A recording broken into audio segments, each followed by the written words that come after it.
So, Dirt 3's Codemasters doing what they do best, making some of the most fun racing games ever. This time though, it's hip, and it's edgy, and it's got Gymkhana. But that's not all it's got going for it, because Codemasters were actually way ahead of their time back in 2011, and decided to make one of the most diverse racing games I've ever played, with a grand total of 6 different race types. Can you even imagine such a thing? Disney wishes they had this kind of diversity, but can't even come close, even if they tried. This game even has a female announcer cheering you on in between races, and a guy who sounds suspiciously white, but uses words like amigo a lot, so I guess he must be Latino. Right, guys? And this is where I was going to make a joke about the elderly also being represented in this game, on account of featuring Ken Block, but then I found out he recently died, so I decided against it. But as you can see, this game basically has everything you could ever want. Unlike most racing games that tend to stick to one type of racing. However, and I can't believe I'm about to say this, but sometimes diversity does come with its own set of challenges, as is the case here, because the downside of constantly jumping from one race type to another, and thus from one type of car to a completely different one, is that it takes some getting used to, and by the time you finish one event, you only just got used to the car you were driving. And now you're already on to the next one,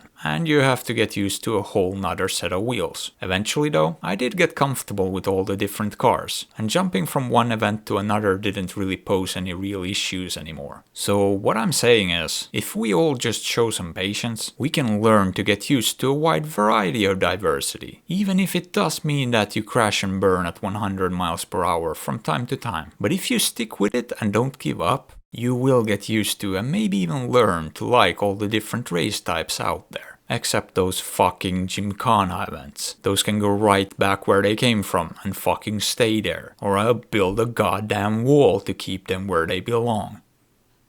8 out of 10 donuts.